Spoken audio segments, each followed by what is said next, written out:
महारानी चंद्रकांता का विजयगढ़ किला और उसका रहस्य। दोस्तों, भारत इतिहास और राजा महाराजा की जीवित कहानियों से भरा एक देश है। भारत के हर हिस्से पर कोने कोने से आपको ऐतिहासिक कहानियां सुनने को मिल जाएंगी। ऐसा ही एक किला उत्तर प्रदेश के सोनभद्र जिले में स्थित है, जिसका नाम विजयगढ़ किला है। आज के इस वीडियो में हम जानेंगे महारानी चंद्रकांता के विजयगढ़ किले और उससे जुड़े रहस्यों के बारे में। चंद्रकांता किले के नाम से जाना जाने वाला विजयगढ़ किला उत्तर प्रदेश के सोनभद्र जिले में स्थित है। वैसे तो इस किले का संबंध महाभारत काल से है। महाभारत काल से लेकर अंग्रेजों तक इस किले ने सभी काल देखे हैं। हजारों साल पुराने बने इस किले को राजकुमारी चंद्रकांता के नाम से पुकारा जाता है, क्योंकि इस किले में बने रंग महल में राजकुमारी चंद्रकांता रहा करती थी। कैमूर पर्वतमाला से घिरे इस 400 फीट ऊंचे किले की जगह को एक जमाने में विजयगिरी के नाम से जाना जाता था, जहाँ पर ऋषियों द्वारा तपस्या की जाती थी। ऐसा कहा जाता है कि चंद्रगुप्त मौर्य को जब मगध पर आक्रमण करना था, तब उन्होंने अपनी सेना को विजयगढ़ के किले में ही विश्राम करवाया। विजयगढ़ लगभग 280 किलोमीटर दूर स्थित मगध मौर्य वंश का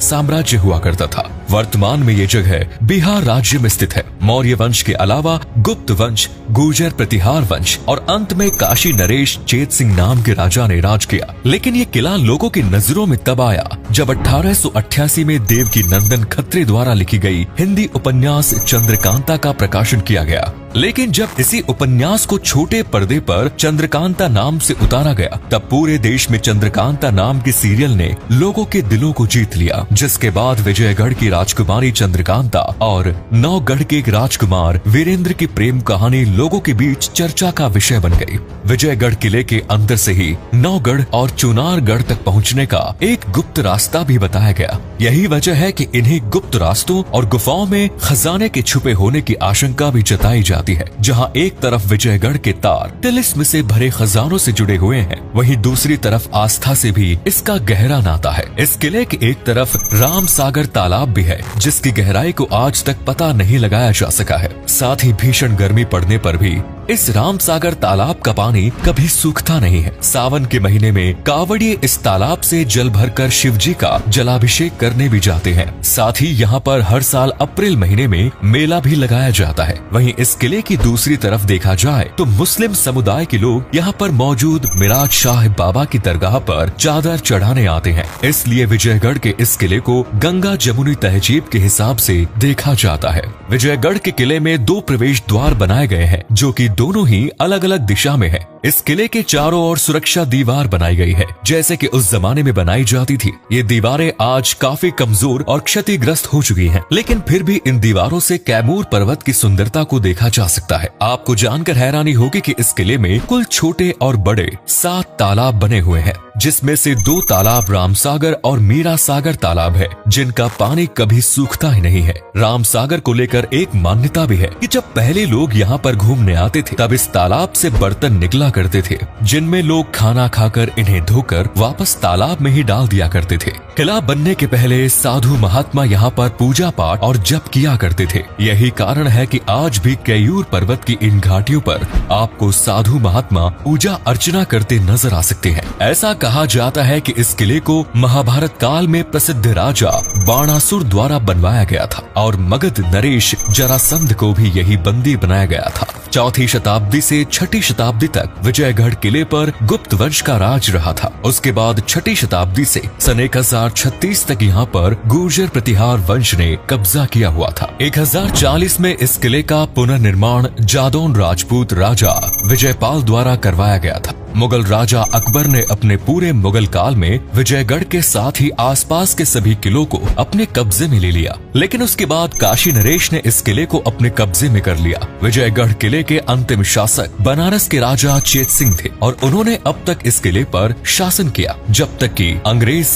यहाँ तक नहीं आ गए। इस किले में गणेश भगवान का एक प्राचीन मंदिर भी बना हुआ है और किले के प्रवेश द्वार के पास एक मजार भी है, जो कि हजरत मीरान शाह बाबा की मजार के नाम से जानी जाती है। अब बात करते हैं महारानी चंद्रकांता के बारे में। मीरा सागर और राम सागर नाम के दोनों तालाबों के बीच में बना हुआ है महारानी चंद्रकांता का महल, जिसे रंग महल के नाम से भी जाना जाता है। लेकिन आज किले के बाकी हिस्सों की तरह रंग महल का हिस्सा भी खंडहर हो चुका है। देवकीनंदन खत्री द्वारा लिखा गया उपन्यास चंद्रकांता और उसी के आधार पर बनाया गया धारावाहिक चंद्रकांता विजयगढ़, चुनारगढ़ और नौगढ़ के आसपास ही घूमती है, जिसमें दिखाया गया है कि दो प्रतिद्वंदी राज्य विजयगढ़ की राजकुमारी चंद्रकांता और नौगढ़ के राजकुमार कुंवर वीरेंद्र सिंह प्रेम में पड़ जाते हैं। लेकिन विजयगढ़ के राजा के दरबार में शामिल क्रूर सिंह चंद्रकांता को हासिल करना चाहता था और विजयगढ़ की गद्दी पर बैठना चाहता था। लेकिन जब वो ऐसा नहीं कर पाया तो वो चुनारगढ़ भाग गया और वहाँ के राजा शिवदत्त से दोस्ती कर ली।